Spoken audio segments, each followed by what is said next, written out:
There are 3 different programs underneath the Extreme Motorsports Ricmotech Series ladder system. The program, of course, with the legendary classic sports car series, the classic sprint series, the GT Challenge as well. And today we'll see the 3rd group, a new program involved in the Ricmotech program here. It is the Sports Car Series, season number 1, round 3, taking place today here at Mazda Raceway Laguna Seca, now called WeatherTech Raceway Laguna Seca. You can see the 2 different liveries that we have on screen here. This is round 3, as we said, started the season off at the Daytona Road Course back in May. First week of June, we ran the very challenging streets of Belle Isle in Detroit. Round 3 taking us to this iconic track in Monterey, California. Great to have you with us, folks, and a huge field of drivers in both the GT4 and TCR categories. We'll see the Porsche 718, the BMW M4, and in the TCR category, the spec Audi R3. My name's Rob Howden, joined here today for the last time here on Apex Racing TV with Alessandro Dalladone. Dennis Branch handling the cameras from the production trailer. Alessandro, looking forward to a tremendous battle here. This racetrack, we've called a couple races here before, but we know the drivers we expect to see up front. A ton of talent in both GT4 and TCR. Yeah, indeed, Rob. Thank you for the introduction. We are definitely looking forward to this race. We have a very, very large field today contending for the win, both in GT4 and in TCR. It's going to be definitely a race where passing is going to be very difficult, and the leader will have a great advantage because track position around this very twisty track is going to be key.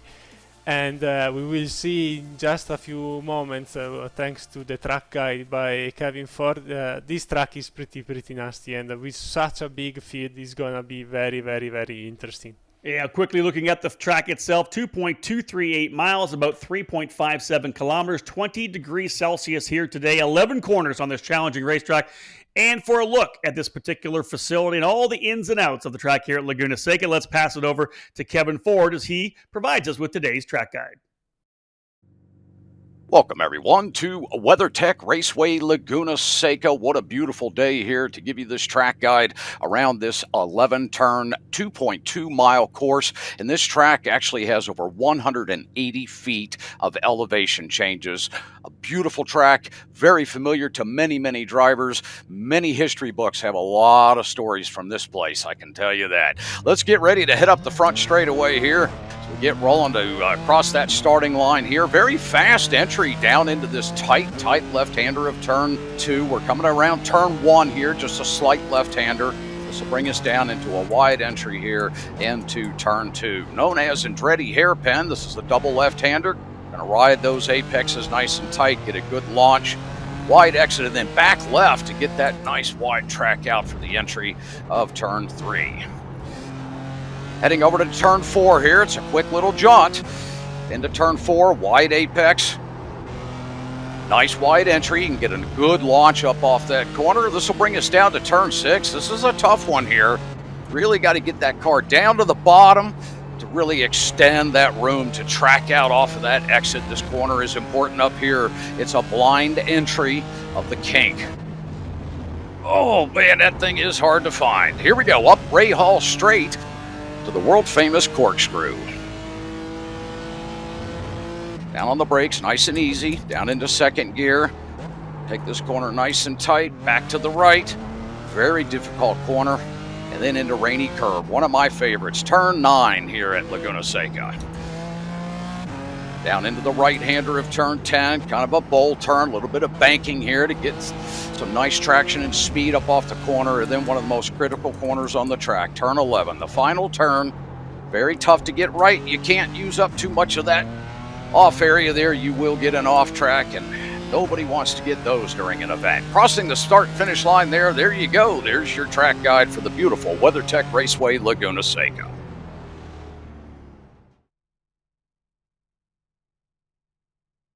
No doubt one of the most challenging circuits in North American motorsports. Of course, the iconic corkscrew, one of the most favorite turns of any driver that's got a chance to get on the asphalt here in Monterey, California. One of the big things, of course, the hardscape all the way around the racetrack. You don't see a lot of grass here at the facility at Laguna Seca, so you'll get drivers who will drop wheels. You'll get dirt brought back onto the racetrack, and that often does play a factor, especially when it happens with truck cars further back, leaders coming on those particular corners, and we've seen issues happen before. Right now, the practice still continuing. We'll have our qualifying session, 15-minute qualifying session, getting ready to roll here momentarily. But that'll give us a lot of time, Alessandro, to kind of talk about the last race that we had at the very challenging street circuit at Belle Isle in Detroit. We'll also, of course, be able to talk about the championship standings as well. Maybe we should jump into that right now. Let's talk about the drivers who are leading the way in this title battle, even though very early in the run, as we're only round number 3 of a 10-round program. But Aeronam had that big win in Detroit, taking over that point lead, just a couple of markers ahead of Mike Dam, the veteran driver, and then young Elvis ranking him third. Alessandro, we've got all 3 of those drivers we expect to be in the challenge for the race win today.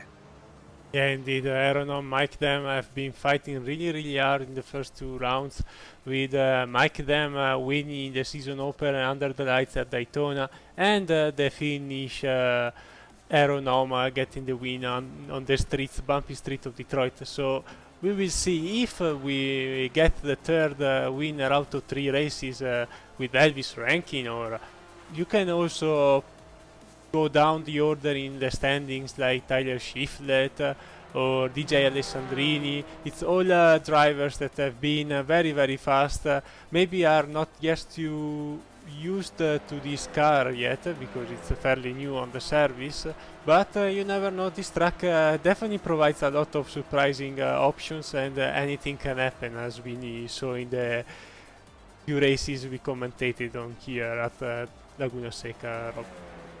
Yeah, I think it is interesting to point out for sure. This is the first season of this particular sports car series. The sports car series that they had before, now into its 17th season, they've renamed it the Classic Sprint Series. Of course, that's with the Ford Mustangs and the Mazda MX-5 Cup car. This is a brand new program, as you said, the GT4 with both the Porsche and the BMW being added at the last event, the TCR category with the Audi R3. So a different track, different cars. A lot of these drivers, as we know, Alessandro, run the different series, whether it's the Classic Sprint Series or the GT Challenge. Some of them run all three. And so you're going back and forth with different cars. This is a brand new program. And as you said, there are guys probably further down in the order. We've seen good speed out of Chris Thorman being one of the drivers for D2D, Robert Hartley for Excite Energy Racing in the number 3. We've seen him do well in a couple of the other categories as well. Tyler Shiflett, we cannot count him out either. And of course, Jacob Beasley coming off a decent run at Detroit. Probably would have liked a better finish there. But again, for D2D Esports, Jacob Beasley, 4th in points right now. He's back a ways. But all it takes, I think we know this, Alessandro, is one hiccup. A couple of drivers up front get together, wreck their cars, and it kind of changes the complexion of the entire championship battle. Yeah, it is still early on. We have 10 rounds, so the championship is just started. For sure, the drivers want obviously to maximize their points every round, try to get the maximum position, get in also the bonus points which they can get all season long. For sure, they are gonna try to do their best, and obviously some mistake happen, happy little accidents along the way to the final round of the season can definitely change the standings on their way. Let's have a look at the championship standings right now in the TCR category. Henderson Knox from the Sunshine Autos group in the number 449 leading the way with 61 points. But right behind him, though, is the driver who finished second at Detroit in the D2D Esports number 42, Brandon Whitworth. He's 60 points, only 2 points back the Detroit winner, Eric Violette, also with D2D. You got to think that Violette and Whitworth have some pretty good momentum right now, battling it out here against Henderson Knox. And it'll be interesting to see. I think once qualifying gets almost done, we'll see where these drivers are going to slot in. Yeah, definitely. D2D Esports is very, very present here in the TCR class. We've seen them having some issues at Daytona, but hopefully we won't see it anymore. Brandon Whitworth and I will try for sure to work together and try to get the championship lead at the end of these 60 minutes here around Laguna Seca. Henderson Knox in the Sunshine Autos Audi for sure is doing a great job so far, and will not let them take the head of the TCR Pro standings. Well, I think that's key to what you brought up about the fact that we're only in round number 3, and I always find it interesting when drivers, when it gets down to the end, when you're talking round 8, 9, or 10, and they're going into the final rounds, 4 or 5 points back, and in the opening couple of rounds, you don't think about those, little handful of points, 3, 4, 5. You're just trying to get race wins. You're trying to do the best you can. You make an aggressive move here and there that you might not otherwise take because you have a chance for a race win or you have a chance to get on the podium. But then you look back, Alessandro, and you're at the you're the end of the season and you're 5 points away or maybe 10 points away, and you knock on yourself for potentially throwing away some points early in the season because you're just not thinking championship early, right? Every driver will tell you, wins will take care. I'll just win races. That'll take care of the championship. But it's these races early on in the season when you make that right call, the veteran drivers find themselves in the right place by the time we get to the end of the season. Yeah, fortunately or unfortunately, depending on which opinion you have, this is not like NASCAR. If you win, you're in. Yeah. This is about consistency. So yeah, you need to be aggressive, take your chances every time, but obviously you need to think also big pictures, because we have seen many drivers making mistakes in the opening rounds, and this is definitely bringing back down in the order. You see also the TCR class, how tight it is up front with a handful of drivers just in 2-3 points. Everything is really, really close now, and you can't afford to lose points, but at the same time it's not worth to ruin your race and potentially your championship run for a silly mistake, trying to get 1 or 2 points more than you were already having. Very early in the qualifying session, as you see, just at the 1/3 mark right now, 5 minutes into a 15-minute qualifying run. Mike Dam with the fastest lap time right now, 1:28.854. We're having a good look here at point leader Aero Nam and the Team Bushfink number 78 machine. Nam back in P5 at this point, just over a half a second back, but a long way to go still in this qualifying session. Before we really jump into qualifying, Alessandro, let's have a look at some of the race strategy that we'll probably see here today. We're looking at it's an hour race, 60-minute race for the GT4 drivers. Very likely about 40 laps. We'll see get put down here. The drivers will need to get another 7.5 gallons of fuel. They can't go all the way on what they have, so the pit window opening up at around lap number 15, closing at around lap number 25. You don't have enough fuel on board to go. Unless you've been saving fuel or drafting, as we've seen before, Alessandro, you can't really go past the 25, 26, maybe 27 lap mark. You got to come in to make that stop. We don't expect tires for the drivers here in GT4 because it's such a long time in pit lane. I think 28 seconds to change tires. But Alessandro, we've seen out of these veteran drivers, Aero Nam, Mike Dam, we've seen some different strategies in terms of when they do come to pit lane. Yeah, definitely. We get plenty of information from the race organizer every time, but there is always some or a few drivers going definitely over the window we expect, catching us by surprise. And these cars are really sensible for fuel saving, and also the refueling times, mostly for the TCR, are very high. So any liter, any gallon you can fuel, you can save during your stint is gonna make your stop shorter.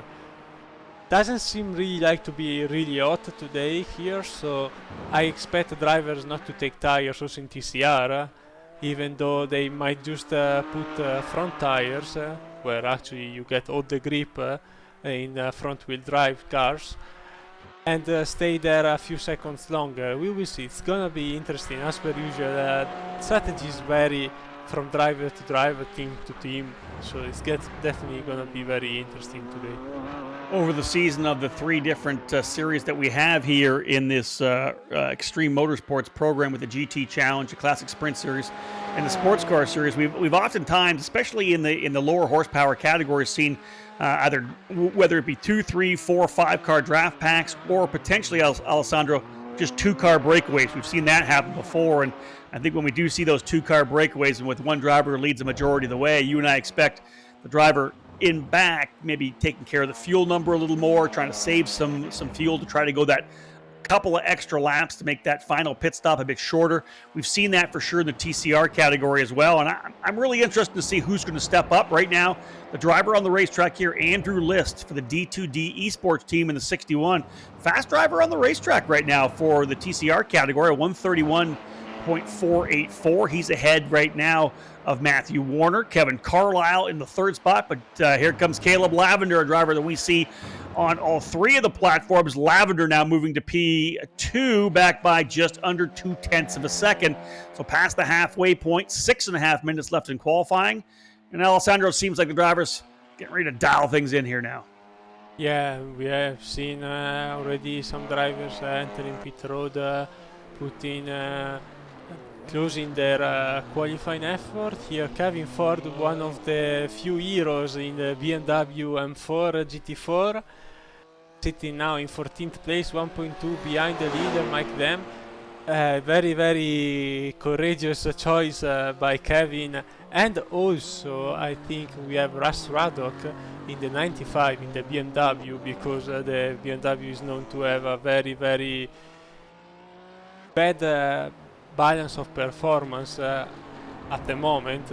Maybe tomorrow with a patch might change. So this car is definitely much slower than the Porsche, mostly on a long run. Seems tires are not really up to the task as required. We went over the points championship standings right now in the TCR category, and I think interesting to see that your point leader, Henderson Knox, now down in the 12th position here in TCR. He's going to find some speed to get himself back up here. Drivers who were so strong in the race we just saw as well. Brandon Whitworth at Detroit was in that second position in Detroit. He's currently in the 5th spot. Eric Violette coming off that win in Detroit. I figured, we potentially see momentum for him. He's back in 9th position now. But I guess we should probably bring up the fact that these are two drastically different racetracks. The undulating natural terrain course here at Laguna Seca is a much different racetrack than the concrete-lined, challenging street course in Detroit. That's gonna make for a much different experience. It's gonna allow some drivers, I think, Alessandro, their skill sets may come to the forefront here running at Laguna Seca. Yeah, definitely. Every track is different, and with such a packed field, every time we will see different drivers coming on top. In TCR, we also have a few new drivers joining in for this round. One of them is also sitting in a beautiful 4th position right now in the 727, Kevin Carlisle. And also we have Matthew Madigan from Nerdworks Racing. They haven't been part of this program so far this season, but they joined here and they're showing very good speed. So hopefully we will see them also in the upcoming rounds in the SportsCar series. We have a nice 13 TCR grid today, so getting larger and larger. Riding on board here right now with Robert Hartley in the Excite Racing number 3. American driver, currently P5, only about 0.4 of a second back. Mike Dam still with the fast lap time. He's gone to pit lane, actually, a 128.713 for Mike. Just 3.5 minutes remaining in this session. Elvis Rankin, just 13 years of age, currently in the 2nd spot. Very close up top. He's only 0.09 of a second back. Aaron Nam, your point leader, and the winner from Detroit, back by just 82 thousandths of a second. So just over 800 separating 1st, 2nd, and 3rd. And then sitting there in that 4th position right now is Tony Chow, followed by Robert Hartley. That's your Fast 5. Paul Gibson now 6th. Travis Schwenke 7th. Hartley, though, taking us for a ride around. I think he's probably counted his session done. Yeah, indeed, slowing up, coming through Rainy Curve. Probably part of the racetrack. I think it doesn't really get the kudos that it does, because, man, the corkscrew is one thing, but being able to really roll that corner coming down through Rainy Curve, I think, is really crucial heading to turn number 10. Yeah, I totally agree with you, Rob. It's very, very difficult. The whole track has very unique formations, so you're always really under pressure, because any corner could be your last corner if you just make a tiny mistake with this very, very nasty sand you have on the side of the track. And as you can see also from some camera shots, is already depositing onto the track, so it's gonna be like a little Dakar in the end. After 60 minutes of a race, we will see plenty of sand and dirt on the track. It's gonna be definitely very, very interesting. As we see here, another car. It's Tony Chow, or Chow. Sorry if I butcher names. I'm really, really good at that. He's definitely having a little bit of issues there, but at the kink. But it's gonna be interesting to see how many drivers will keep it clean, be collected, and bring home a very solid run, as we see Russ Raddock in the 95 now, one of the few BMWs. About 90 seconds remaining in qualifying here, just a minute and a half, and as you can see the drivers come down through the corkscrew, you got to kind of a look at exactly what Alessandro had talked about, all that dirt that gets pushed back onto the racetrack, and that can surprise drivers. And I do think that just as we saw Tony Chow go off over there in turn number 6, car placement so crucial at this particular racetrack. You have to set the car up exactly right when you're trying to roll through some of these corners, because you can get outside in the gravel, as you said. You miss a little bit here, and when you go off, you go well off. There's not a lot of places to hit the wall here, depending on your direction of removal from the racetrack. But, man, when you do go off, you're well off in the gravel. It takes a while to get back onto the track. And now we, of course, in the final minute of qualifying. Mike Dam looking to grab that bonus point that comes from qualifying on the pole, as is Andrew List. That's the best qualifying effort we've seen so far for Andrew in that number 61 for D2D Esports. He would love to grab the pole position here. Caleb Lavender currently in the second spot. Matthew Warner, Kevin Carlisle, and Brandon Whitworth rounding out your fast five. Again, 20 seconds remaining. We're going to cap things off with the final couple of seconds here. Once we do get the checkered flag here in qualifying, as we do in the iRacing platform, we're going to jump right on into the grid and get set to go racing here with, again, what will be the third round of the Ricmotech Sports Car Series presented by Proforma Elite Texas Graphics. Again, my name is Rob Howden, joined by Alessandro Delladone. Dennis Branch handling the cameras from the production trailer. Field setting up. Let's have a quick look at the grid as they get set to go. We'll give you a couple of rows. I'll do the first couple of rows, and I'll pass it over to Alessandro. Mike Dam, a 128.713 fast lap on the pole in the number 93, the veteran Canadian driver starting P1 alongside young 13-year-old Elvis Rankin in the Little King Racing number 54, just 9 thousandths of a second back. Aeronam, your point leader and winner from Detroit, the 7-8 starting third. Tony Chow, the American for Grid Life iRacers in the number 68 starting P4. Robert Hartley is alongside Paul Gibson in row 3. Then we have Travis Wenke, Anthony Kernan, Echo Beasley and Cameron Bidwell rounding up our top 10 with Arthur Chen and Chris Storman in 6th row. Big field, as we said. David Payton in the number 64 will start 13th on the inside of row 7. Outside, Kevin Ford, one of the drivers, of course, running those BMWs. Row number 8 will have Trent Brown in the 37, alongside Jennifer McDonald in the number 99. Leon Wright and Jeff Jacobs, Cameron Martineau and Matthew Gosha are rounding our top 20 with Steve Daniels in the 67, Derek Holland in row 11, Jordi Fike and Brennan Horan in the 45 machine 24th. Yeah, massive field in there in our GT4 category. Chris Shieldsmith in the 44 starting 25th alongside Russ Ruddick. Greg Brockway in the 62 will start 27th with the final driver. Looking for, I didn't see Tyler Shiflin. He is on the grid at 15th. The way 30th. Yeah, 30th. But obviously Race Marshal is one of our placeholders there, not one of the drivers. So not sure what happened to Greg Mack either. We'll figure out what happens there. Let's now look then to TCR. And that's the drivers in that blue number plate there. Andrew List does end up getting the pole position. Great run for Andrew in the 61. He'll start alongside a driver we always expect to battle for the race win, Caleb Lavender in the number 9. Matthew Warner in the 046 will start 3rd alongside Kevin Carlisle in 4th. And road number 3 will be Brandon Whitworth and Bobby Childs.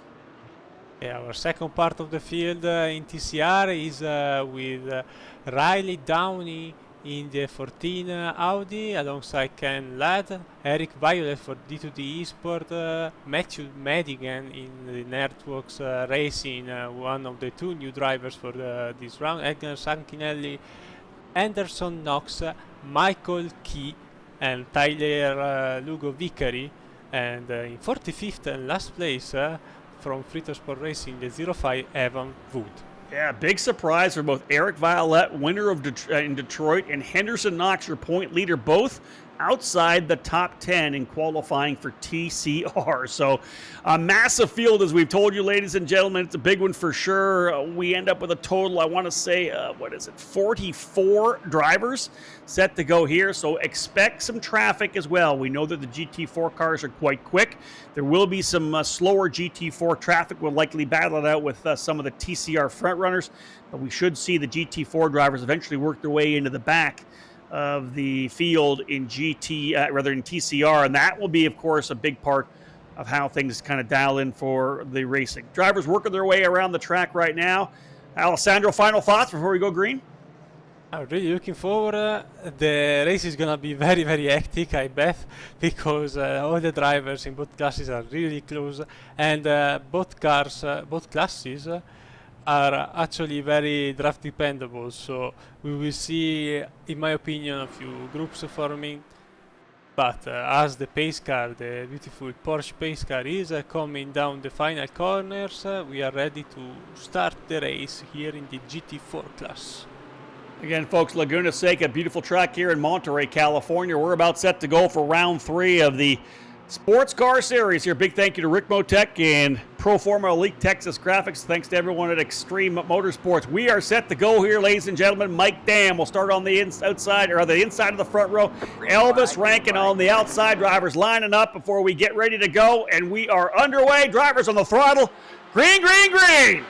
Racing their way up underneath through turn number 1, down the first time to the Andretti hairpin. Big drop off down to the corner here.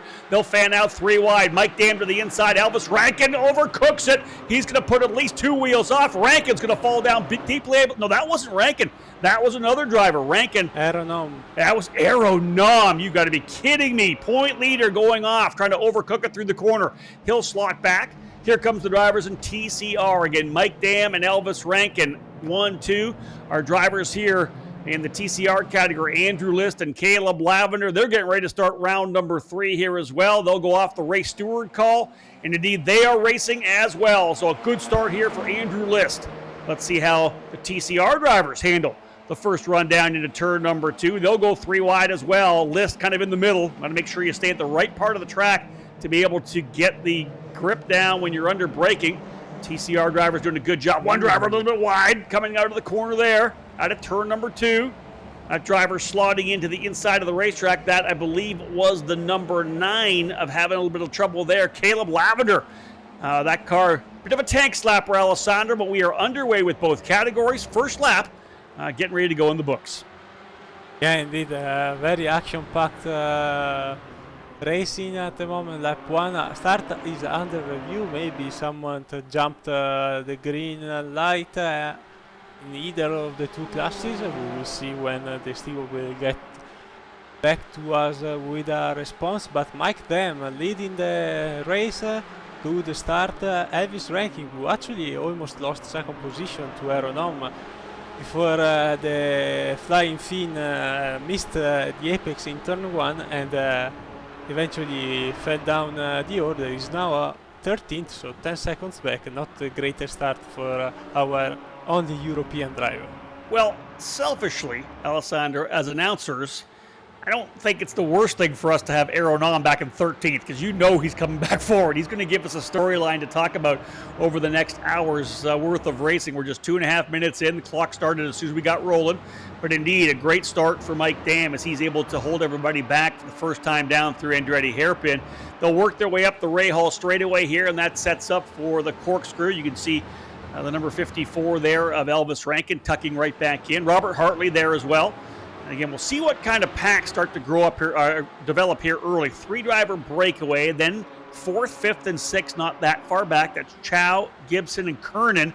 Then the big gap back to Travis Schwenke. So potentially a 3-driver breakaway pulling out front, and not surprising, Mike Dam and Rankin right into it. Maybe Hartley a bit of a surprise. He is further, actually, we'll have to find out where he actually is in points for Hartley, but he's P3 right now and keeping up with the front-running duo.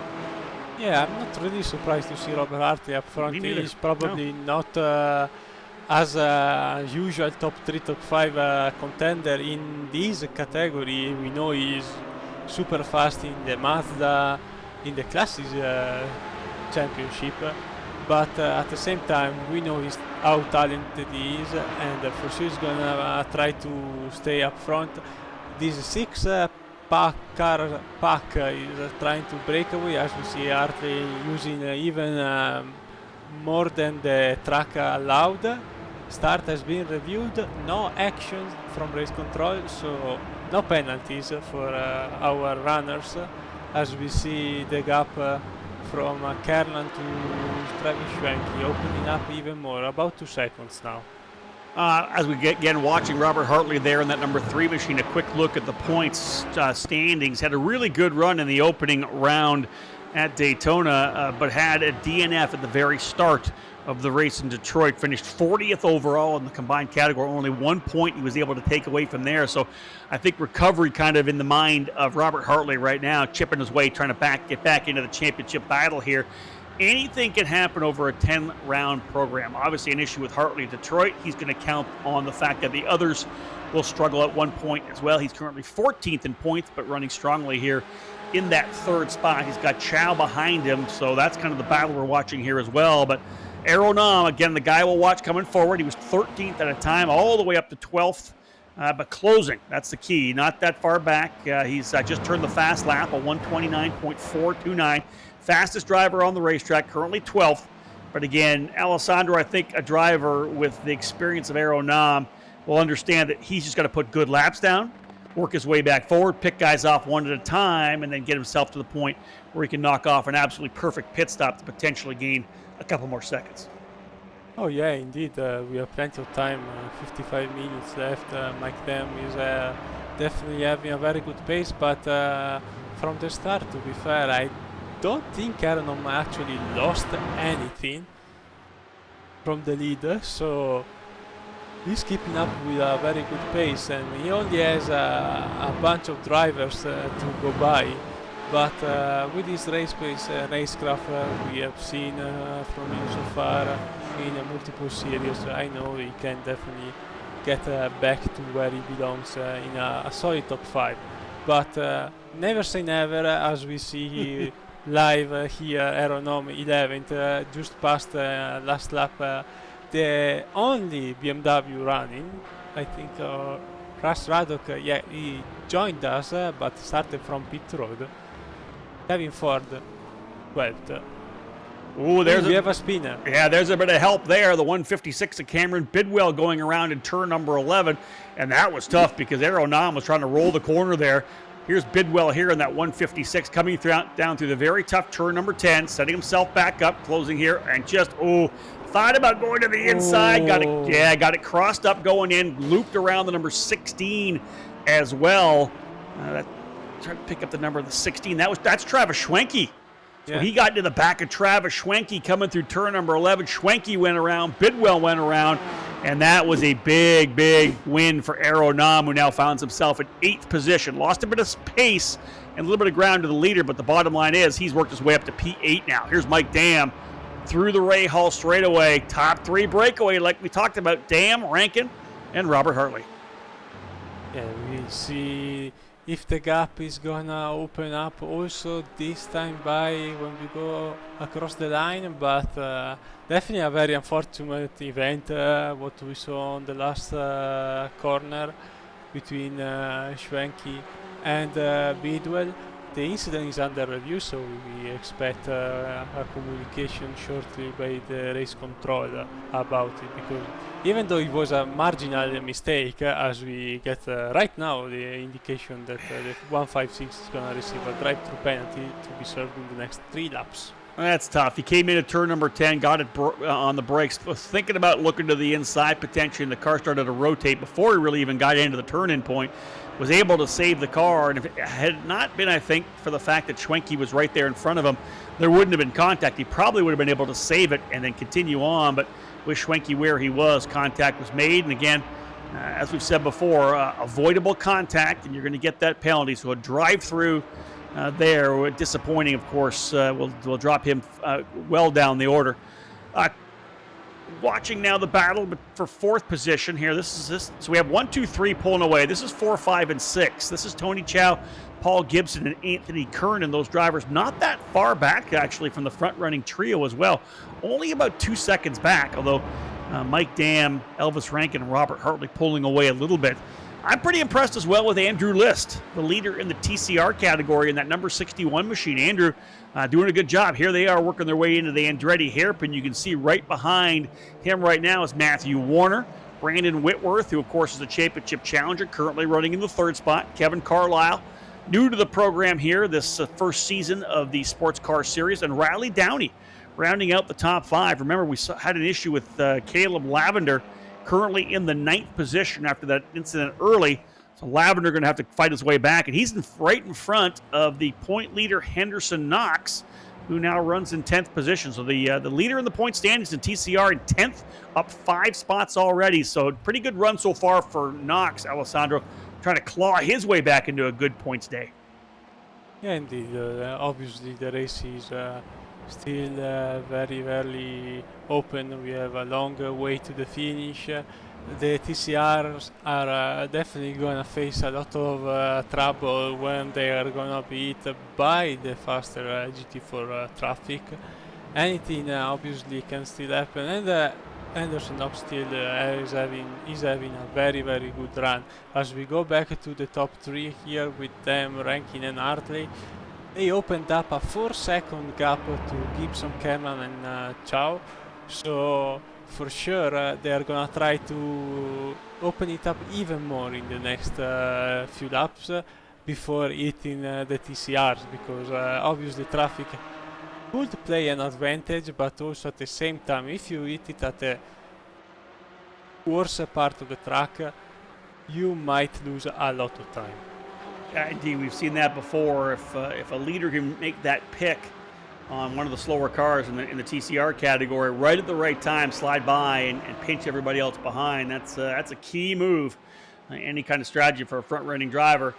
I think Hartley's probably not pushing. Honestly, he's not pushing real hard, but I think he's being super patient right now. He knows, probably being told by a spotter, that they are pulling away a little bit from the drivers behind them, so it's kind of a 3-driver battle. Overcooks it on the brakes, though, going into the Andretti hairpin, and he's going to lose at least 3 or 4 lengths. Alessandro locked it up. That car just pushed right off the race line. It's going to give Elvis Rankin a little bit of a breather here, at least for a couple laps. Yeah, I think Rob maybe just made a little mistake, but this car, you can easily recover it. Obviously, if you push too much, it's very easy to lose control, but I think they are just staying in the draft, saving some fuel, making sure they are going to only pull away from the pack behind. As we jump now here on the battle for 3rd position in the TCR between Whitworth and Carlisle, as the driver, the newcomer to the series, is trying to go by one of our championship contenders so far for D2 Esports. Is having a look on the inside. Whitworth sees on the mirror and gives him plenty of room to make the pass. Obviously they want to catch up to the guys in front. They don't want to lose totally the draft, because even though you are 2-3 tenths lower with the draft, you can easily stay behind the car in front of you. Yeah, really nice pass there for Kevin Carlisle for the Apex Racing Team, putting the 727 Audi R3 to the bottom of the track. Really kind of a textbook pass, getting that good run through turn 1, getting down to the bottom, and especially in that particular part of the racetrack, if you get to the apex first, you really control the exit. And I always say that if you control the apex, you control the exit. And it's key here of that particular part of the racetrack, because a driver can roll around the outside of it, but if you're aggressive enough to get in at least a half a length by, you're able to push wide out to the exit point and really take over that spot. So interesting move here early, again, by Kevin Carlisle, as he has now worked his way, as we said, up into the 3rd position. Matthew Warner and Andrew List up a little ways in front of him, but he's going to keep digging. Here's the fight here. We're talking about Aero Nam working his way back forward. Aero Nam now starting to close back up, getting ready to put some pressure here on Chris Thorman. That is a fight for 7th position. Nam 15.3 seconds back. Before the incident that happened right in front of him in turn 11, he was just about 11 seconds back. So he's actually lost about 4 seconds here. I know that, Alessandro, you said that we could potentially see him come back for a top 5 result. I think he'll want more than that. I'm sure he's not happy at all. But he'll make a move around the outside into the corkscrew. Book it. Good pass around the outside, up the Rahal straightaway, into the braking zone of turn number 8. The corkscrew Aero Nam gets through, and look at the gap he's been able to run. Got a better drive down the hill, that big 3 or 4 story drop out of the corkscrew down into Rainy Curve. Now he finds himself with some open racetrack. Let's see what kind of laps he can put down now, Alessandro. See if he can't chew into that gap where he right now is about 15, almost 16 seconds behind Mike Dam. Yeah, definitely now with Tineri gonna close the gap on the drivers in front, as we have a problem for Robert Hartley. I think I just saw him drop him to 6th position, 12 seconds back. So let's see if we can catch a replay of that whenever we have a chance, as we are looking now to the lead of the race with Mike Dam and Elvis Rankin. Here's that replay you were talking about with Robert Hartley. Yeah, let's see. Oh, he lost it coming down the hill and almost saved it, but touched again the nasty gravel and put it back straight. But in the meantime, obviously lost a bunch of position and valuable time. So not a very good start for Robert Hartley, but the car is in one piece still, so he can try to go back into his rhythm and try to come back through the field together with Aeronom.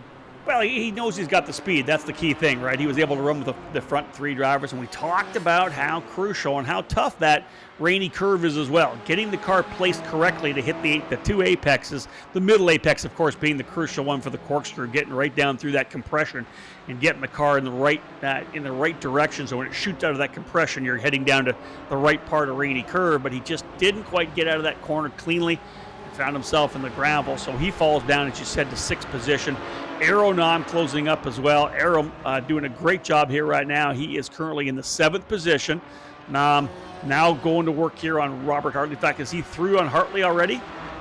Not quite sure. There's Aeronom. There's Aeronom there. Now we're picking it up. He's got a while back here. Yeah, he's got Chris Thorman behind him. So Aeronom still significantly behind Robert Hartley. We're talking about 3.5 seconds almost at this point. So we'll watch him continue to close, but now I'm still 16 seconds back, pretty much running, I think, the same lap times as Mike Dam.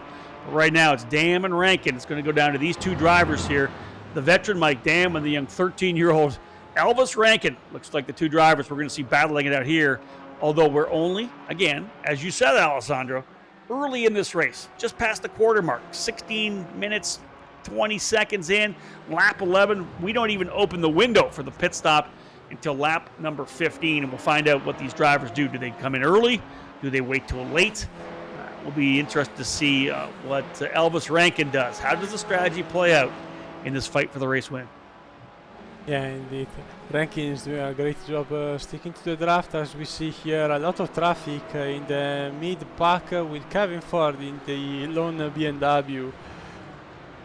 Cruising the top 10 and behind here Jennifer McDonald in the 99 being passed by Travis Schwenke in 12th position now, 26 seconds behind, but we have a lot of drivers really close in this top 10, 15th position. This is a great fight to watch, and obviously Kevin Ford is the one who probably is gonna get eaten alive by all these Porsches, because the BMW with time is gonna only go backwards and backwards, unfortunately. I was gonna say, give it up for Kevin Ford here. You pretty much read the death warrant for the BMW M4 at the start of the race. He's doing a pretty good job here, running 10th right now. But you're right, he's got a bunch of drivers breathing down his neck. Trent Brown, Travis Schwenke had a driver go off. Quick shot of that. Sure which driver that was that had the issue coming through there, but a driver did go off the racetrack. Big spin coming off for one of the TCR drivers. Can you get the number on that one, Alessandro? Was that, might have been the 52 potentially? Regardless, the driver having some trouble. It was the 57. Edgar Sentinelli. Yeah. Not sure 100%, but I saw him dropping down the order. So, a driver into pit lane, or Bidwell into pit lane. I'm seeing that, Cameron Bidwell. You see that on the tower on the left side of the screen here. So an issue for Bidwell to come into pit lane. Seems obviously early. I said lap 15, kind of the front of the window. Let's see what happened to Bidwell here. We're going to watch the replay on Cameron Bidwell. Little spin. Ooh, and that's when you get into the wall there. Yeah, that's not a pit stop. That's a... Yeah. And that is one of the primary areas. I talked about the fact there's not a lot of walls. It all depends on the direction of your mistake. And coming out of that particular corner, the walls are right there. You can't lose the rear end because that car just shoots across the track from driver's left to driver's right. Yeah, he was definitely trying to get as much positions back as possible, because he was the one coming down pit road, serving a drive-through after the contact with Travis Schwenke. And obviously too much pressure, and he unfortunately is now out of the race. In the meantime, we have a penalty for car 156, Cameron Bidwell again, but I think he will have not a chance to serve that, I fear. Yeah, not the race Cameron was expecting today, I think, Rob. Battle we're watching now on the racetrack, including two of the championship contenders, Eric Violette and Caleb Lavender, scrapping it out here right now as well with Ken Ladd. Ladd in the number 49, Violette in the number 89, and Lavender in the 9. Those are the drivers battling out here. This is 7th, as we said, 7th, 8th, and 9th. Violette, winner of Detroit. I mentioned the word momentum, as I always do. When you come off a race win, you kind of figure you're going to go into the next race and really kind of have that I said, momentum, that confidence you're going to be able to do it again. Not a great qualifying run for Eric Violette, but he has moved his way up a number of spots already, and now getting himself in position to try to fight for 7th, maybe even moving forward after that. But a good scrap up the Rahal straightaway here. Let's go 2 wide up the hill. Again, it's the 49 of Ladd on the outside, Violette on the inside. They're going to go 2 by 2. Oh, trouble a little bit there for Violette. What do you think about 2 by 2 coming through the corkscrew, Alessandro? These drivers throwing it out here just 20 minutes in. Oh yeah, indeed. I don't think these drivers are thinking on big pictures. They just want to go by each other and do the best they can, because they are fighting for points, and we've seen them going 3 wide almost last lap and touching fender to fender, bumper to bumper. So they are putting up a great show. But right behind us, I think we didn't catch that, but Rob, Elvis Rankin is now leading the race. Indeed, Elvis Rankin has moved his way to the front of the pack here. We're still watching this battle. Just in front, in fact, of the leaders. There's Elvis Rankin there in the number 54 machine. He is leading the way. Little wide run there as well for Mike Dam. Overcooks it a bit coming into turn number 2. So that's going to give Rankin some lead here right now. Elvis Rankin coming in, currently sitting 3rd in points, about 15 markers behind Aeronam, who is back now in the 6th spot. Now, he's crawled his way back up from 13th, but there's been issues in front of him. He is still 15, almost 16 seconds back of the leader right now. So this could be a really big opportunity for Rankin to grab a race win and potentially work his way back up in the championship standings. So the young driver having a very consistent drive so far. A little issue for Mike Dam. 1.7 seconds now the lead. Here's Aeronam and that number 78. Working his way up through turn number 5 over to turn number 6 now. Tough part of the racetrack. Very quick turn number 6. See the compression there. Got to keep the car on the racetrack. Again, now we're having a look at Paul Gibson, who runs in the 4th position. Good run for Paul today here, P4. Trying to look at the championship standings. Not in the top 10 coming into the race here for Paul Gibson. So P4, solid run here. And he's getting chased aggressively by Tony Chow as well in the number 68. Yeah, indeed, a very good race by the 301. I bet the team PG13 is definitely not for Paul Gibson, but it's for Port George 13. Hopefully he's a Clippers fan as I am. So nice basketball touch here. Good but let's talk about something we missed in all this action-packed race, Rob, because we have the 16 car of Travis Schwenke, who made already a mistake early on, got a drive-through penalty while we were watching the battles just a few minutes ago, and I think made another mistake because he's now in the pits for a long time, so I fear is race over for Travis Schwenke.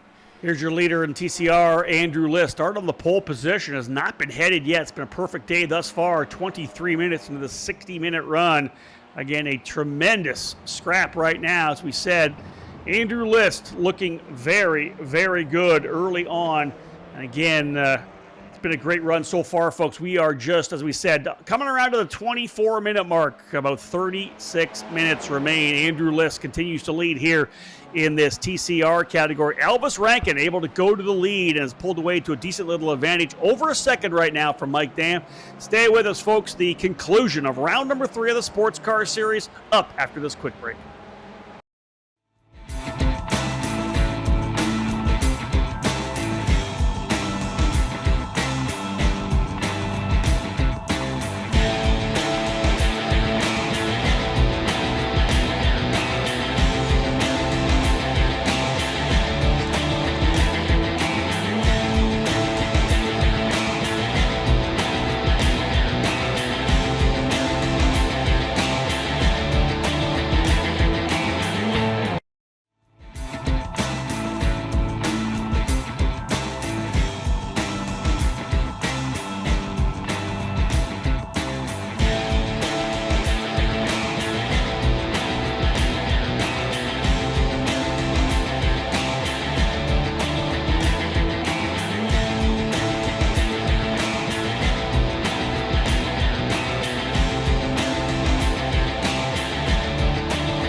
During the break, Elvis Rankin here in the 54, the leader in our GT4 category, has masterfully worked his way through a number of the drivers in the top 10 here in the TCR category. I want to say all the way up, passing the number 49 as well of Ken Ladd. So remember that battle we talked about between Ken Ladd, Caleb Lavender, and Eric Violette.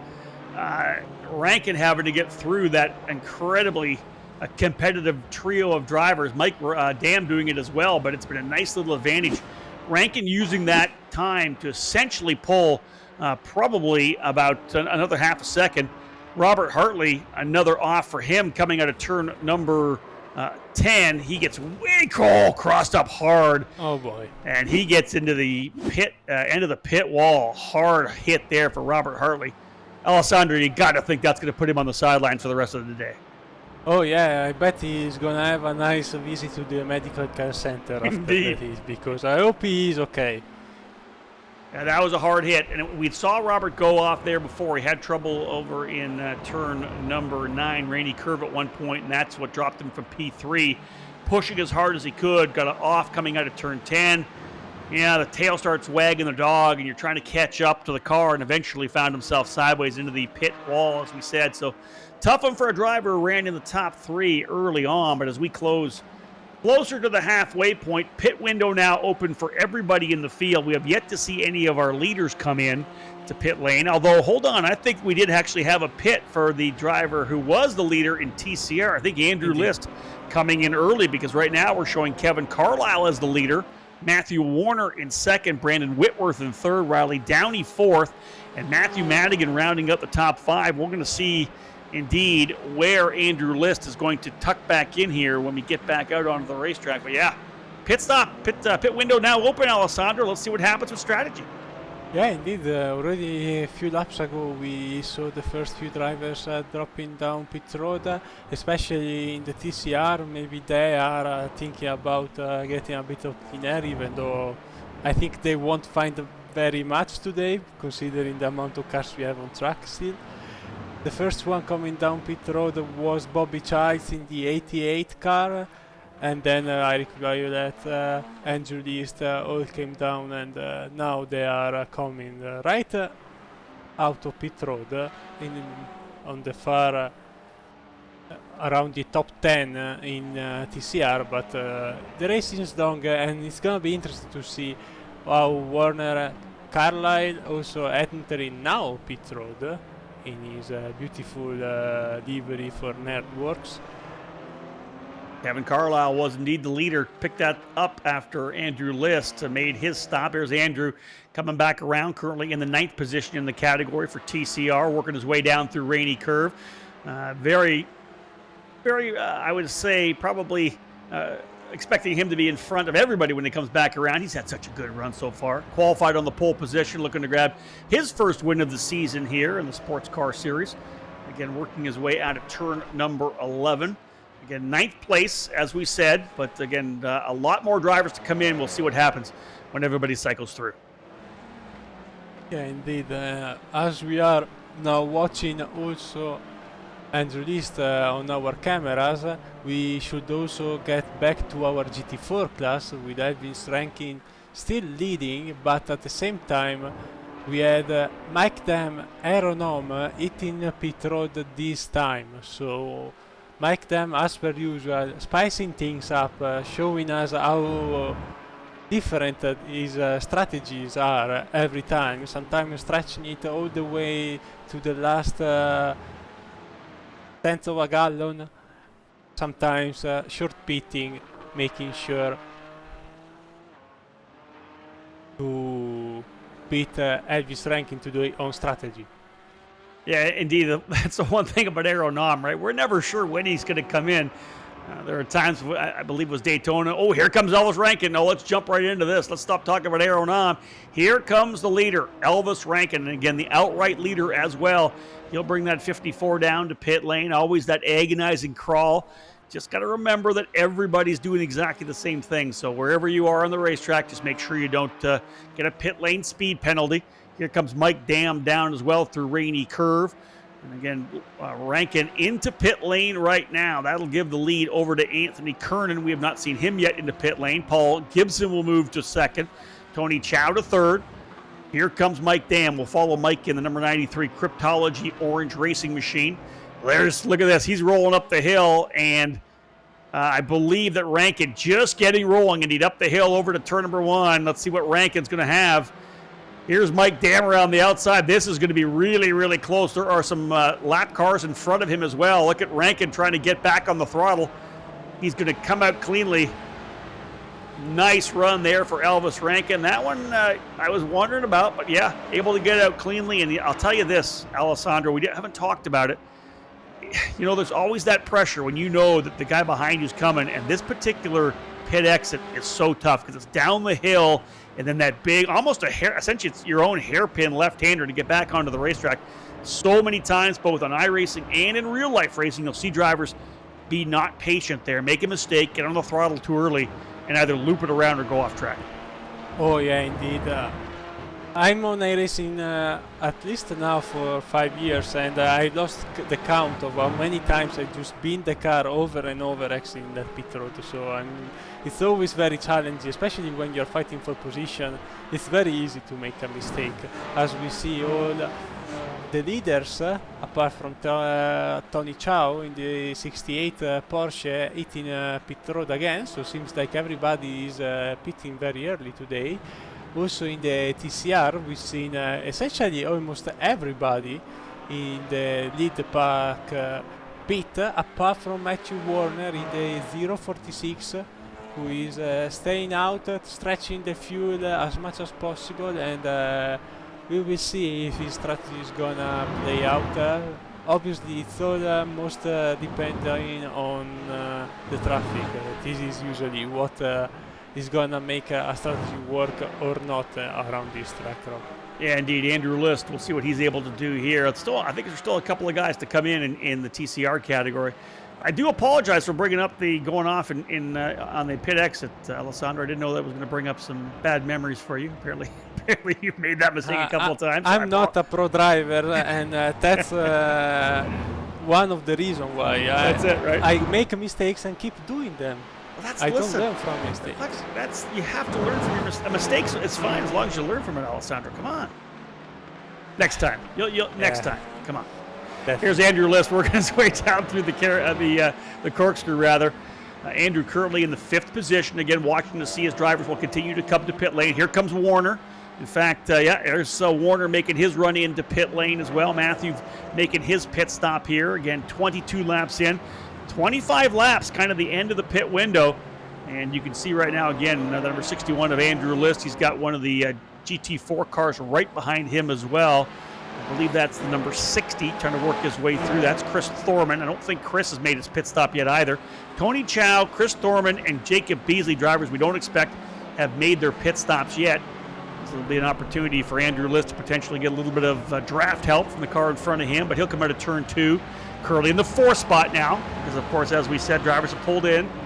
Still out there, Riley Downey, Caleb Lavender, and Henderson Knox. I don't think any of those 3 drivers have pit as of now, so it looks like Andrew List could retain his lead here whenever these cycles out. One driver going off a bit there. Such a tough part of this racetrack. Turn 6, man. Talking about track position, and not so much track position, car position, Alessandro. You have to have your car placed correctly in a couple of these corners, because if you don't, you're just going to be in trouble. You're going to go off. Turn 5, turn 6. So crucial to make sure the entry point is absolutely perfect. Yeah, indeed. Track position and where you place the car is totally going to be key. And one thing that also is going to make a difference, and maybe it's one thing that maybe only a few drivers in the field have a chance to do, is also try to see when you can, let's say, not force a pass, because especially the TCR cars, when they have faster cars approaching the GT4, might tend to, let's say, push a bit the pass, because obviously they don't want to lose time. But if you know how to place your car correctly, considering how wide also it is, the TCR, you can, let's say, no, you don't go by it now, you go by next time. And make sure to have a clean lap, because also this is something that, especially in long endurance races, can get you a lot of time. It's not essentially blocking, but let's say doing a dirty job, making sure to have a clean and nice run. Mike Dam going off a couple of times here in this last lap. Went off in turn number 3, dropped a wheel on the extra 3, a little bit off as well in turn number 4. Pushing hard to try to see if he can't close back up on Elvis Rankin, who now has developed a pretty nice little advantage over 2 seconds, almost 2.5 seconds now between Rankin and Dam. They currently run second and third on track, but with the pit stop cycling, they will end up first and second. Chris Dorman is the leader on track, so he'll get a point for leading at least one lap as well. So that's good for the championship for Thorman, who currently sits in 7th coming in, just 1 point behind Arthur Chan and just 5 points behind Tyler Shiflett. So we'll see where Thorman cycles out after his pit stop. And again, here's Mike Dam having to work his way through one of our TCR drivers. I believe that's Henderson Knox, I think, actually is going by. Indeed, Henderson is our point leader, currently running, I think, in like the 4th position in TCR, 5th potentially now. And here goes Mike Dam, the pinched on the exit, getting a good run down. So Mike trying to close back in.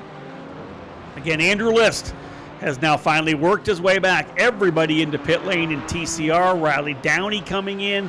Of course, we saw Henderson Knox and Caleb Lavender make their stops as well. So Andrew List, who qualified on the pole and then led every lap through to his pit stop.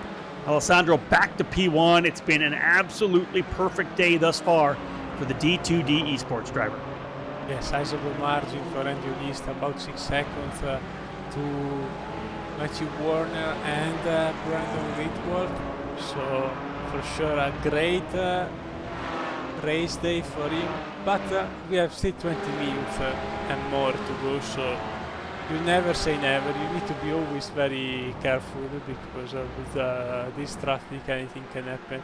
Not essentially an incident, but someone might just spin and at the wrong moment, at the wrong time, you find car stranded in front of you. So obviously we don't want to see it, but with so many cars on track, anything can happen. As we are now on board with Aeronom, trying to catch back to a top 5. It's Winsight is now looking to pass Paul Gibson in the 301. Right in front of him as our race leader Chris Thorman, one of the few cars that still have to come down pit road.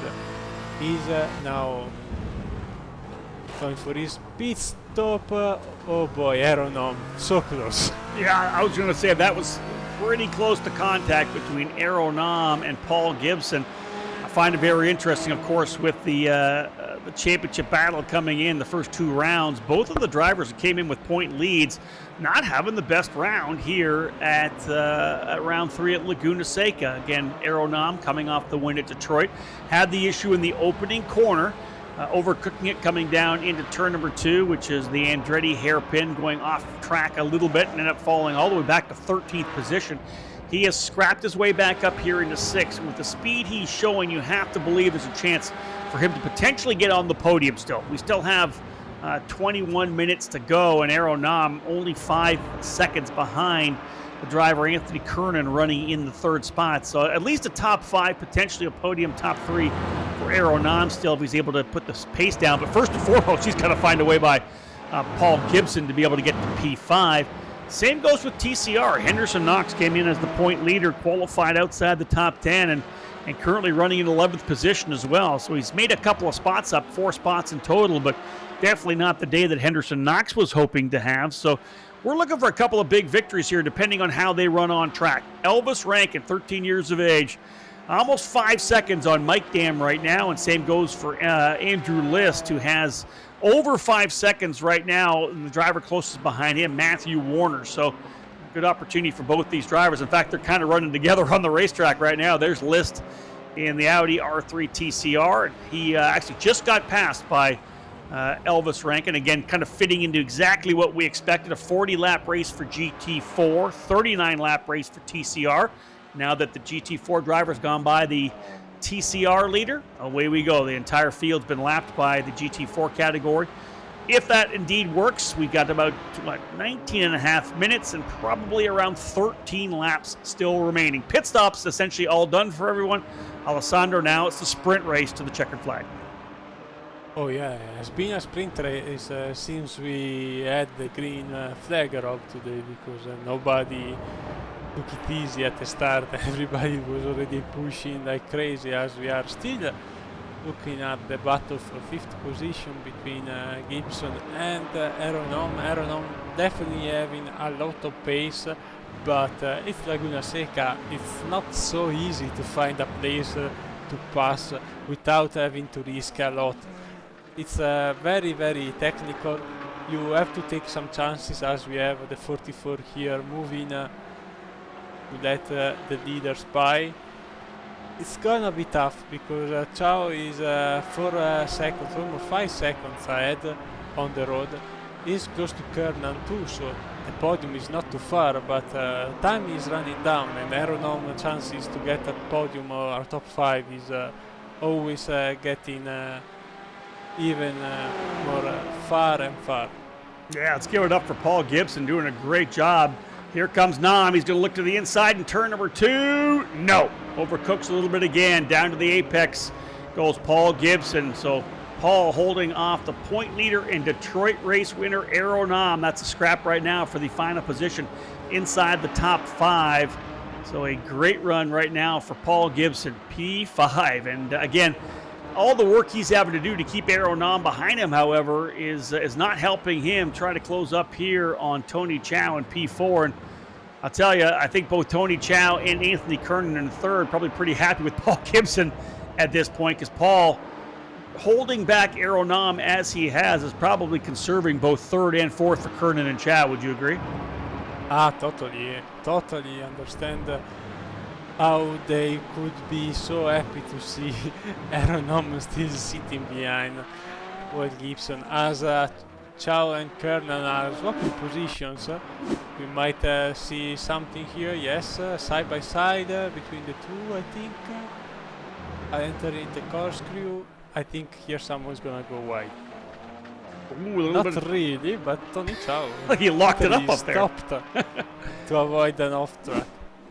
Well, the one thing we love, of course, about when we're doing this, Alessandro, it's been this is my 35th iRacing event I've been able to announce here in the COVID-19 shutdown. Of course, I'll be going back to work at Road America with the Road to Indy and IndyCar Radio next week. But you know, the interesting challenge about doing this is you're calling, of course, off of what you're seeing on our screen. We're also calling off of our live timing as well. And I know you and I both, of course, watch the YouTube channel as well to try to pick up some input from the people that are watching as well. I have been corrected. Elvis Rankin, only 12 years of age. I said 13. I thought he'd had a birthday. The birthday's next month. Elvis and I are friends on Facebook, so I've been kind of following it a little bit. I say he was 13. Let's make it even more impressive. Only 12 years of age, and Elvis Rankin leading the way by 9.2 seconds over the veteran Mike Dam. This would be a big win for Elvis, I think. Oh yeah, for sure. He's showing a great pace. He's always been fast everywhere we went this season. But for sure, finally getting a win would be very, very good. Especially considering that we had 2 different winners the first 2 rounds. Now we might have a third winner in 3 rounds. So the championship in GT4 as in TCR is still well open, and we have a lot of contenders for the win in both categories. Still about 15 minutes remaining here. Again, watching this really tremendous battle between Aero Nam and Paul Gibson. Paul in the PG-13 entry doing a tremendous job holding off Aero Nam. And the same goes for Elvis Rankin up front. He's just hitting the marks. And that's one of the beauties of being able to get out and do what he's done. He's handled this TCR traffic absolutely masterfully and been able to use that to stretch away to a 9.9 second lead now. And I think this is one of the things let's bring up for a young driver, just 12 years of age. One of the key things, and I love about the opportunity to run here on iRacing. He's young enough now, right now, where he couldn't run in the Road to Indy because you have to be at least 14. There's so many oval, or rather road course events where you have to be a certain age to be able to get seat time. Here he is at 12 years of age, pounding out laps, getting a chance to run against some really great competition and develop the parts of racecraft that I think are so crucial. And that's consistency and patience, right? And that's what he's doing right now. Here's a guy that's done a bunch of oval racing as well in midget cars and bandoleros, and great to see what he's done. I'd love to see him potentially get some opportunities to potentially run in the road course arena as well, say the Lucas Oil School of Racing or something like that, because he's so impressive. But I love the fact that iRacing gives an opportunity for a young driver like Elvis to drive so many different cars and so many different facilities against some absolutely tremendous and dedicated and talented opposition as well. That's the beauty of this program. Yeah, indeed. We've been talking a lot about real drivers coming to the racing servers of the sim racing community in the last few months, but we should also talk about these young drivers having the chance, as you were saying, to race all over the world in these state-of-the-art facilities. Meantime, we see Aeronom still trying to pass Paul Gibson, really close battle. Let's see if he will finally get it done by the end of this lap. But as we were saying, the transition from a real car to a sim probably is much more difficult, because you are basing mostly of your driving on your senses and what you get through your butt, for example. But coming from a sim to a real car, I think it's gonna be easier, because it's you have so much things you have to focus on, sitting on your chair or your rig at home, and then when you are on the track, you have so many information that you don't need to track of. It's a very rapid transition for someone who is used to race. Obviously, it's gonna be different, but still the principles of driving are the same. So coming from sim to a race car, I think it's going to be easier for Elvis, for example, as we saw from many real drivers coming to the service thanks to the pandemic. But here, great fight for TCR, three-way battle for second, great passes. Yeah, well, I'll come back and add to that a little bit, because I think you were bang on in your overview of that. We got a battle here right now. This is fifth and sixth coming in from behind. This is Paul Gibson and Aero Nam trying to close through, but this is the battle for second, as you said. This is Whitworth, Carlisle, and Warner scrapping it out for second and third here in TCR, and that did not go well at all for Matthew Warner. He ended up getting separated from the two drivers here. Paul Gibson getting by the inside, Aero Nam coming through as well. So now Warner's going to have to really hope that when these two drivers in the GT4 category get by the TCR cars, they're going to check them up enough that he's able to get back into the fight. Because Warner, I want to say, was potentially running second when they came down at a rainy curve. He moves from second, had some trouble, dropped the wheel, and it was on the inside of the corner coming out of turn 11. That allowed both Whitworth and Carlisle to get the better run. Look at this, too wide as Aero Nam is going on the outside. Inside is Gibson, and they've got the TCR guys in front of them. Aero Nam trying to roll the outside of the racetrack, and he's got it. Book it. Aero Nam to P5. That took a long time, relentless pressure, and he took advantage of an opportunity to get a better run out of turn number 6 up into the corkscrew corner. Aero Nam has gone to P5, and look at this, right behind them, Matthew Warner's still there. And here's the TCR drivers. Listen, Alessandro, they're on their own fight, right? They're running for second. It's the responsibility of the GT4 guys to find a way around. These guys don't need to get out of the way right now. Oh yeah, for sure. Here Warner has been a gentleman, letting all these GT4s by. I would never done that. They have to move me around and literally go pass above me when I'm fighting for a second position in my class. It's not my responsibility to let you by. You have the job to do it. You have a better car to do it. Yeah, hold the race line. Hold your race line. Yeah. As long as I keep my racing line, I'm not doing any harm to you. But this is obviously something that Matthew maybe will think about later, because he's probably just thinking, I get out of this and make sure I stay fourth, keep the car safe, and then hopefully I have a chance to fight back. You know what? Obviously, tremendous run for Elvis Rankin, but you almost got to put star of the race on Brandon Whitworth right now. Great run as well, as we said, for the leader, Andrew List. But Whitworth has worked his way now, I believe, up into second spot here. He was P2 coming into the championship standings in TCR, started 13th in class, or 14th, pardon me, in class, and he has scrapped his, no, yeah, he did indeed, I'll correct myself, started 13th. He's now up into second. This is a tremendous battle. He's just going to see if he can't hold off the guys behind him, Carlisle and Warner.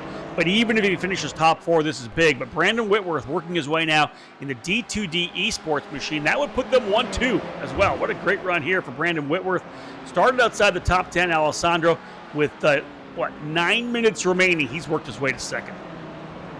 Yeah, definitely showing why he's one of the championship contenders this year in the TCR. One of the most consistent drivers so far in these first 3 rounds, and now he has a chance to open up a little gap, but still he has Paul Gibson behind, so for sure Kevin Carlisle in the 727 is gonna try to close up even more and try to recover this gap. Honorable mention still, we were talking about it before, Kevin Ford in the only solo BMW in the GT4, still sitting 10th, as we are a great fight again here with Kernan and Chow, side by side. Ooh.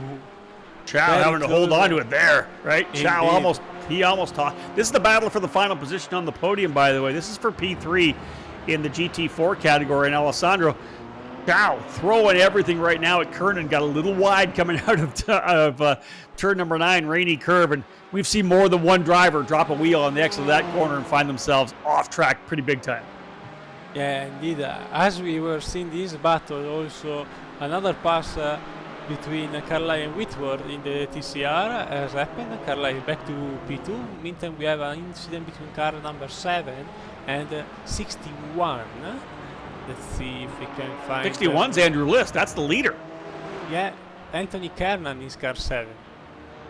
So Anthony Kernan, so that's a GT4 car on a TCR car. That's so the race director looking at the driver who currently runs 3rd in GT4 with potential contact, probably trying to come through and lap our leader in the TCR category. So we'll see whether or not something comes down from that.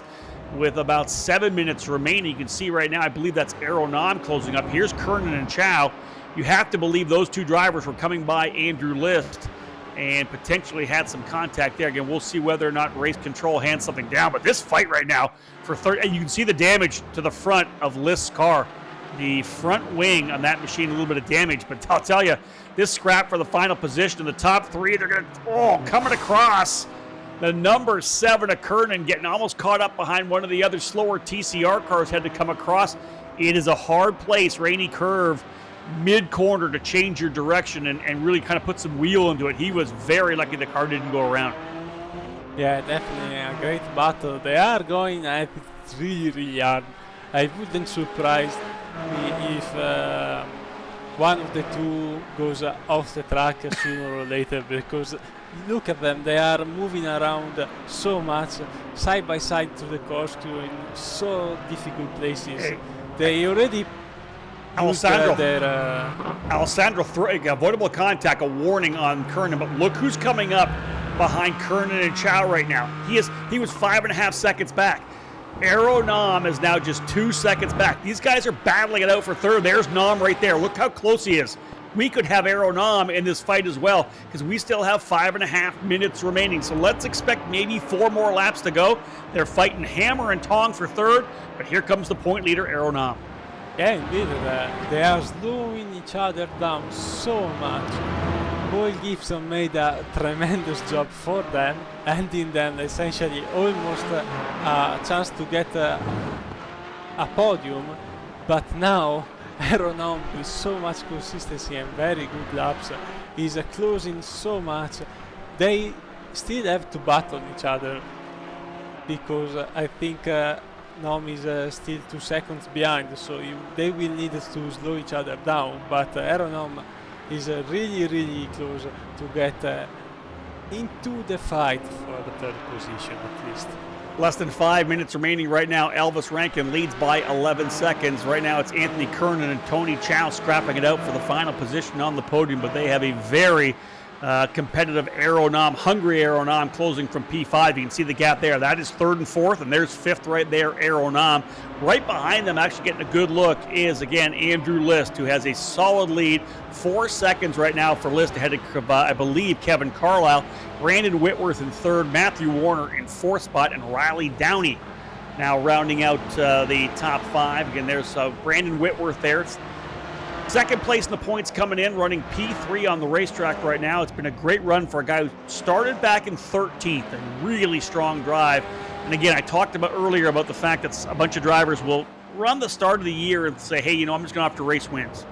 This will be a race where if Whitworth ends up with the championship, or if he's even in championship contention, Alessandro, at the end of the season, he'll be able to look back and say, man, you know what? I almost threw away a weekend there. If he ends up P3, I think he's going to be very happy with that third position. Yeah, absolutely. Considering that also the 727 of Carlisle in front of him didn't attend the first two rounds, is at the moment out of contention for any championship. This is essentially a very good, solid round because only Andrew List was very close in the standings. So on the other competitors is gaining a lot of points. So definitely a very solid result, and it will be for sure at the end looking back at this race with a positive mindset. But here Anthony Kernan still defending from Tony Chow, and look who is back behind them. 1.5 seconds is now the gap. Aeronom, if these two fight, has still a chance, but definitely it's not gonna be easy for the flying field. Well, lap number 36, he was over a second faster than Kernan and Chow. Last lap, though, very similar lap times. Kernan and Chow turning a 31.6 and a 31.3. Nam a 31.45. So he'll need some more pace here for sure. And what he needs is these two drivers to battle it out. He's only a second and a half back, as you said, 1.7. These guys are going to scrap it out. They're going to fight. Here we go. This will be it. There's a move to the inside. Tony Chow, he'll get the spot. A little bit of a defensive run up into the corkscrew. That is going to allow Nam to close up again. We are closing down here, though. About 2 minutes remaining. Again, 40 laps we expected. Again, this will be all about Elvis Rankin. How far out in front is he? What's going to happen for the final lap? Do we get that instance where we get the extra lap in simply because the leader able to get under the time zone, the 60-minute time to go one more lap around? Look how close Aeronom is, Alessandro. We've got a couple laps to go, and he has definitely closed up on this battle for third and fourth. Yeah, definitely. Tony Chow now might step the game up and lap a bit faster. I think he always had a little bit of pace more than Kernan in front, but Aeronom can still at least try to pass for fourth place. If Kernan manages to have a nice shot for third, I will think for sure he is gonna do his best, but it's gonna be definitely interesting. We have only 2 more laps because Elvis Rankin, as you can see from our track map on the right side of the screen, is approaching now the last few corners. So we will only have 1 extra lap. This is gonna be the white flag for him. Yeah, always good to see that track map. We'll follow drivers around. Final corner comes that first place car. Rankin, he's going to be able to come out and onto the straightaway, so this will be the white flag lap. He'll start it off again. These drivers working their way through, and oh, look at this, Aeronom. He is working hard on Kernan. I need to interrupt you. We have a battle for first. Carlisle just got by List. Trouble. Wow, an issue there. So what happened to Andrew List slowing up? Let's pick that up. Indeed, there's Carlisle. He's been able to get by Andrew List. Good pickup, Alessandro. Indeed, Carlisle has gone by the driver who has led essentially the entire day. Carlisle, a huge final circuit. I'm going to pick up some lap times because he's been able to catch List and get by. So new leader in TSR, they'll see the white flag coming by as well. Let's pick up that battle as well now between Aeronom and Kernan. Nam all over him, Alessandro. Final circuit here. Yeah, we don't know where to watch. There are so many battles in the final positions here. Kernan still defending really hard on Nom. There might have been a few chances early on, but now I think essentially Nom has only two at the corkscrew and on the final corner, as Carlisle opened up now a gap of 1.4 seconds for the TCR later. So I guess he should be the winner today, but finger crossed, we are still under the white flag, so still a few turns left. As Kernan has a very good exit, and Elvis Rankin is now crossing the start-finish line. Here comes Elvis. Yeah, here comes Elvis out of the final corner, ladies and gentlemen, for his first win here in the Sports Car Series. Elvis Rankin, the 12-year-old, getting the victory. A tremendous run, race long. We'll jump back to the battle for P4 as Anthony Curran trying to hold off the point leader, Aero Nom. Aero gets a good run out of the final corner. Block move to the inside. Here comes potentially the over-under. Nom's going to try to roll the outside. Can he get the power down? Does he get enough? Because he was able to go a little wider. No, he does not, and he holds him back. Elvis Rankin with the win. Mike Dam ends up in second. Tony Chow in third. Anthony Curran in fourth, and Aero Nom in fifth. What a recovery late in the race for Kevin Carlisle for Apex Racing Team, the number 727. A penultimate lap pass of our leader, Andrew List, started on the pole and led essentially 59 minutes, but the victor... Went up retired. Pardon me? Because he didn't cross the line, Andrew List. He did not cross the line? He What happened to List? Went back to the pits. You're kidding me. So potentially List going into the pits? Yeah, I think he might have crashed or run out of fuel. I don't know, but Brandon Whitworth, second place for him today, and Matthew Warner, what is happening? Position. What is happening right now? This is what we have on our standings. We'll wait for the final results to make sure everything is correct, but a very interesting turning of events. Oh my goodness. What is happening here? This is crazy. List qualified on pole, as we said, led 59 minutes and then got passed in the penultimate lap and does not finish the race. Here comes Elvis Rankin, though. Let's see if he can smoke the tire. I don't think it's going to work, Elvis. He's trying to fire it up. There, get him going. Elvis Rankin, what a tremendous victory for him. 3 different winners that we had here in the Sports Car Series to start this 10-round championship. Elvis Rankin, a tremendous run, and really just strong, consistent all day long.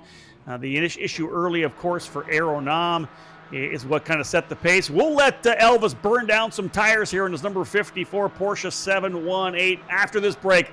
We'll come back and talk to the drivers who had success here today at Laguna Seca.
Well, ladies and gentlemen, welcome back to what was a tremendous battle all the way through the field. We have had a number of different scraps, and again, a penultimate lap pass for the win in the TCR category.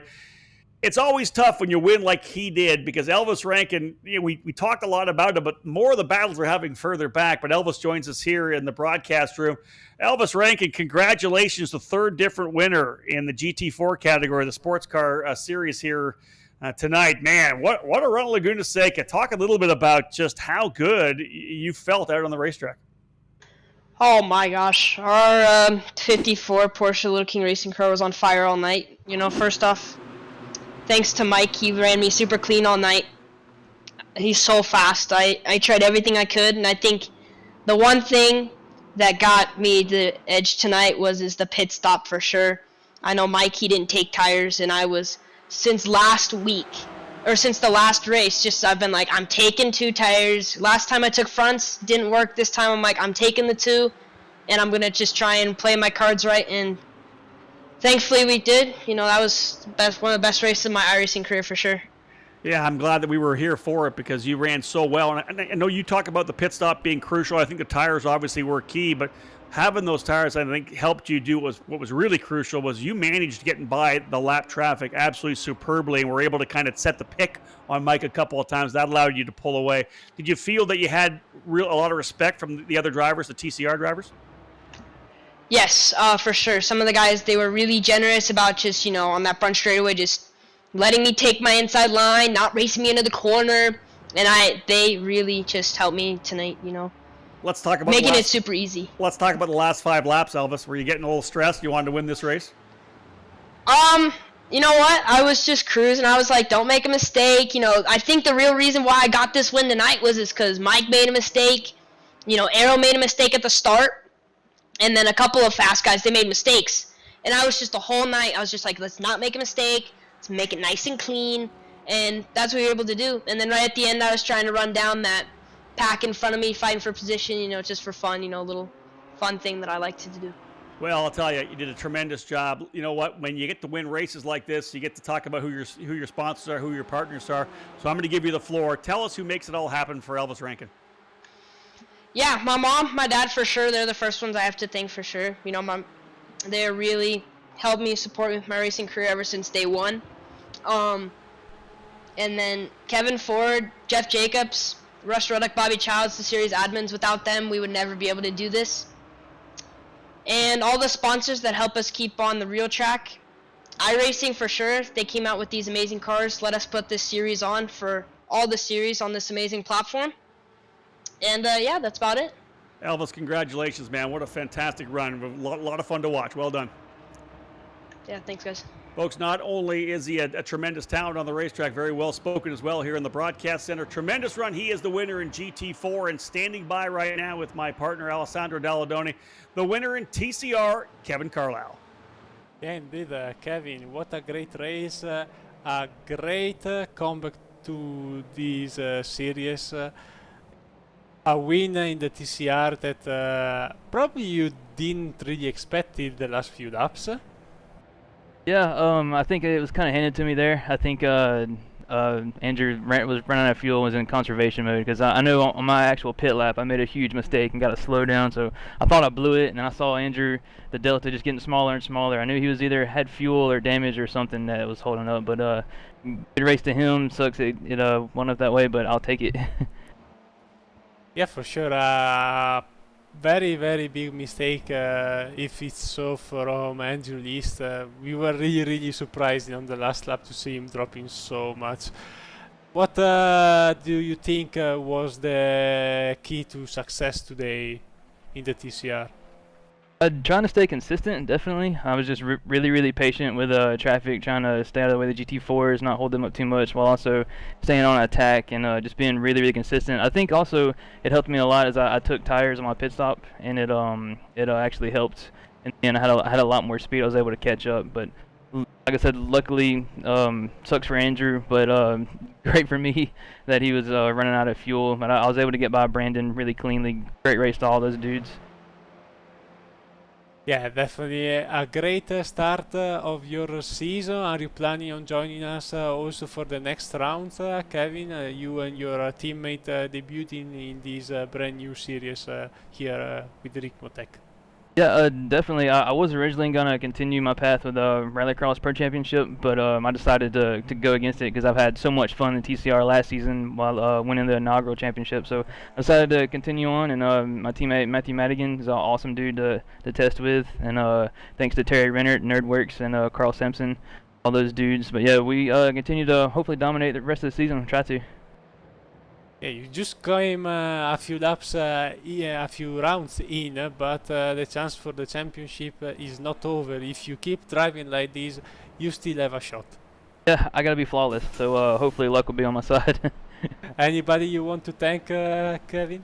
Yeah, Nerdworks, Terry Rennert, Julian Shine, Carl Simpson, Matthew Madigan, Jeff Applegren.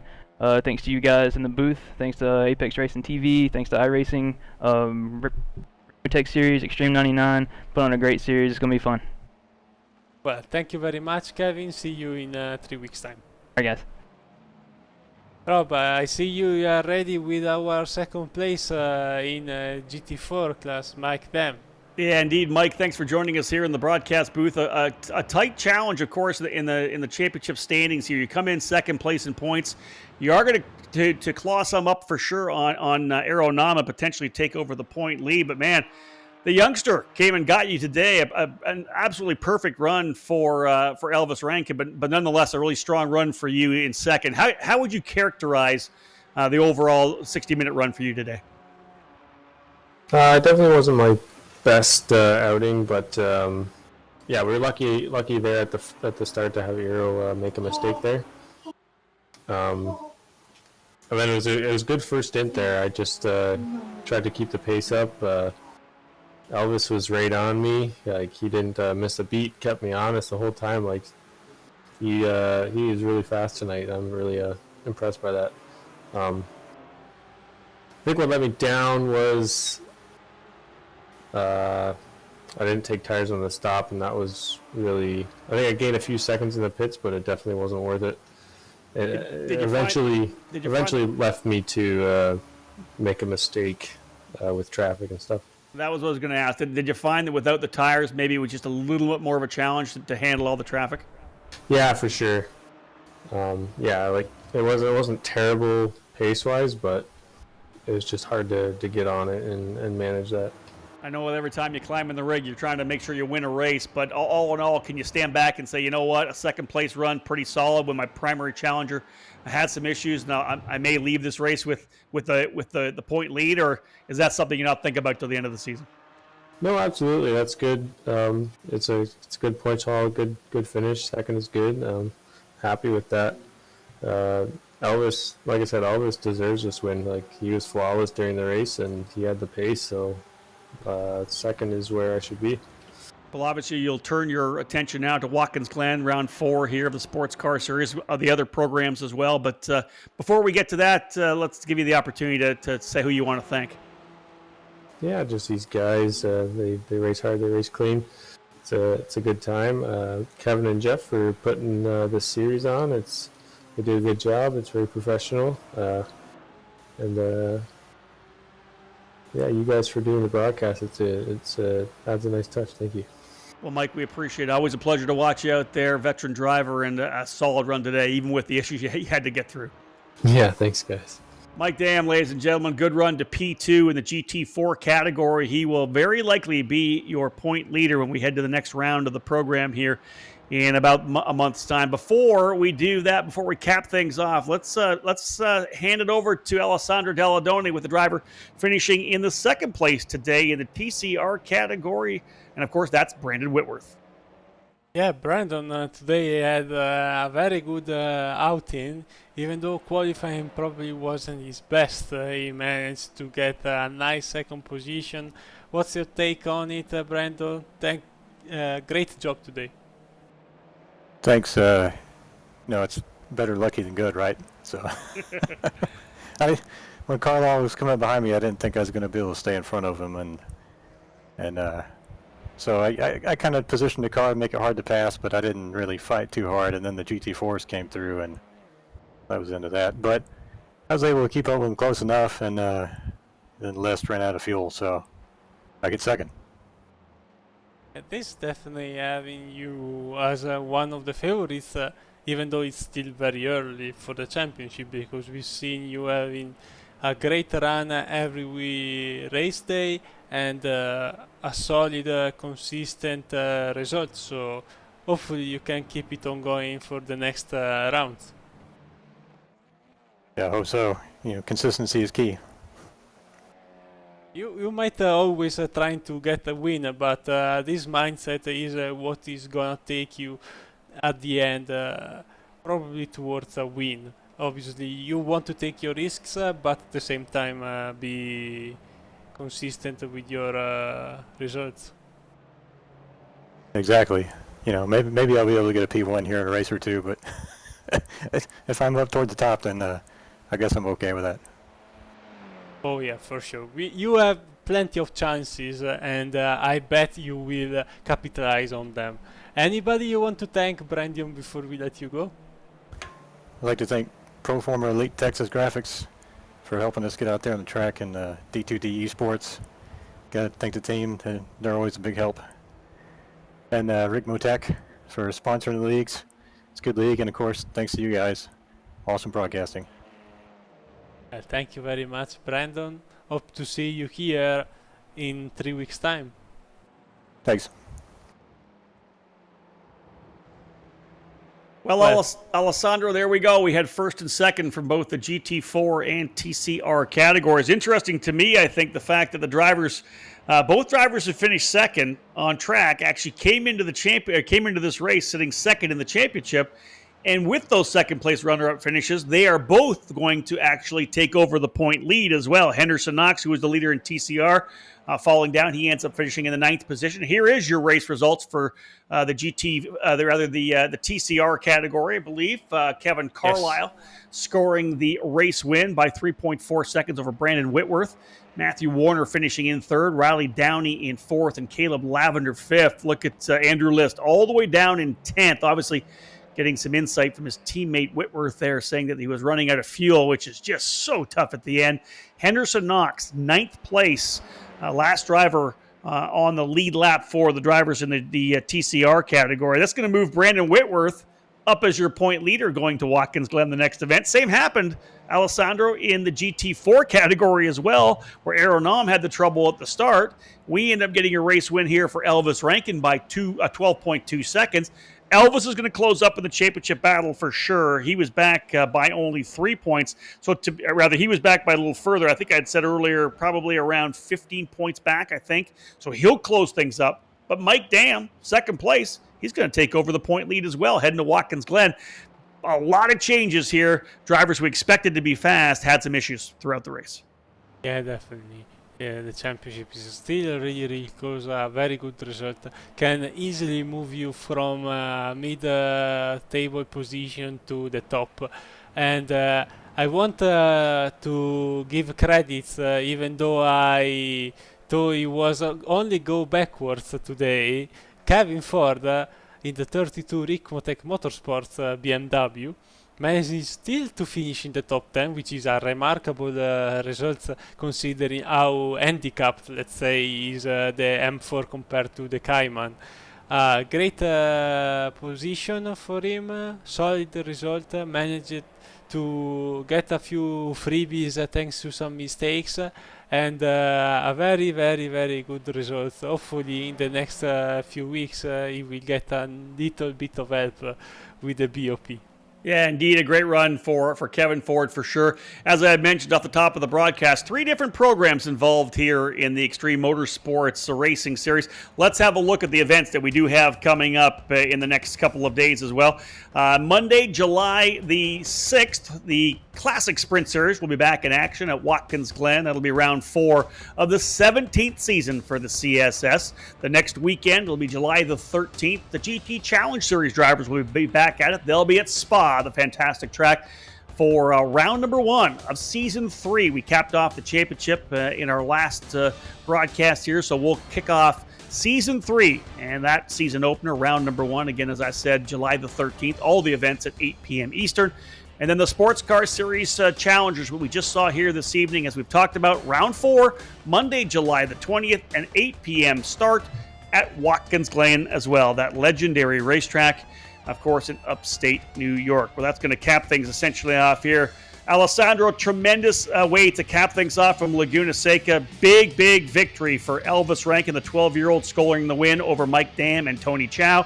And late race chaos, of course, a fuel issue for Andrew List. That allows Kevin Carlisle to come through for the win in TCR over over Brandon Whitworth and Matthew Warner. For the final results, folks, and the latest series information, make sure to visit extrememotorsports99.com/road series.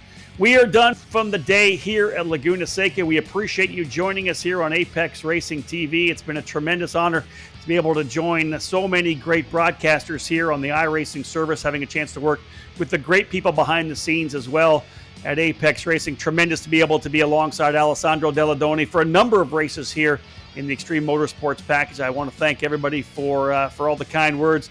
Great to work with Dennis Branch as well, who handled the cameras here today from Laguna Seca. But from now, we are finished, folks. My name's Rob Howden. It's been a pleasure being a part of the action. Make sure to tune in for the remainder of the events next weekend at Watkins Glen.